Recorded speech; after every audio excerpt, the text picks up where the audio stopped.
इलेक्ट्रोलॉजी हिंदी में आपका एक बार फिर से स्वागत है। आपका अपना चैनल जहां मिलती है हर इलेक्ट्रिकल इंजीनियरिंग से जुड़ी जानकारी, वो भी बिल्कुल आसान भाषा में। आज के इस एपिसोड में हम बात करने वाले हैं एक बहुत ही जरूरी प्रोटेक्शन स्कीम के बारे में, जिसका नाम है REF प्रोटेक्शन।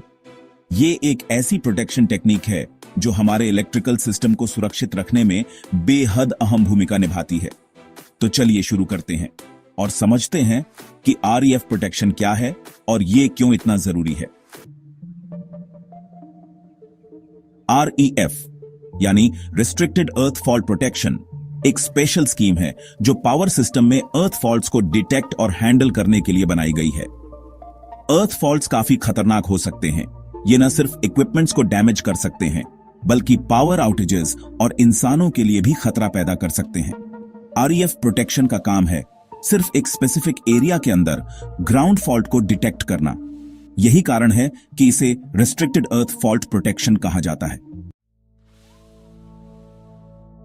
जैसा कि आप डायग्राम में देख सकते हैं, डिवाइस के हर फेज का CT सेकेंडरी एक साथ जोड़ा गया है।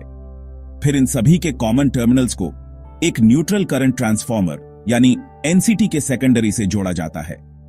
पावर ट्रांसफॉर्मर या ऑल्टरनेटर के न्यूट्रल में जो CT जुड़ा होता है उसे ही न्यूट्रल CT या NCT कहा जाता है। अब होता क्या है, जब भी डिवाइस के तीनों फेजेस में कोई अनबैलेंसिंग होती है तो उस वजह से कॉमन टर्मिनल से एक अनबैलेंस्ड करंट फ्लो करता है। यही अनबैलेंस्ड करंट डिवाइस के न्यूट्रल से भी गुजरता है, जिससे NCT के सेकेंडरी में भी एक करंट इंड्यूस होता है। इस स्कीम में फेज CTs और न्यूट्रल CT के बीच इस तरह से कनेक्शन किया जाता है कि इन दोनों करंट्स, फेज CTs का सेकेंडरी करंट और न्यूट्रल CT का सेकेंडरी करंट, एक दूसरे को अपोज करें। अगर ये दोनों करंट्स बराबर होते हैं तो क्लोज्ड पाथ में कोई रिजल्टेंट करंट नहीं बचेगा और उसी पाथ में जुड़ा होता है हमारा रिस्ट्रिक्टेड अर्थ फॉल्ट रिले। इसलिए अगर फेज करंट में अनबैलेंसिंग हो भी रही हो लेकिन वो इंटरनल फॉल्ट नहीं है तो रिले ऑपरेट नहीं करेगा। अब मान लीजिए कोई एक्सटर्नल फॉल्ट होता है, जैसे कि पॉइंट F1 पर। इस फॉल्ट की वजह से CTs के सेकेंडरी में करंट्स I1 और I2 फ्लो करेंगे और इनका नेट रिजल्टेंट 0 हो जाएगा, मतलब रिले ऑपरेट नहीं करेगा।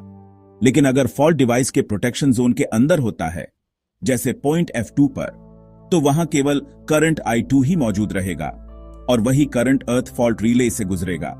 इस स्थिति में रिले ऑपरेट करेगा, यानी REF रिले सिर्फ इंटरनल फॉल्ट के लिए ही काम करता है।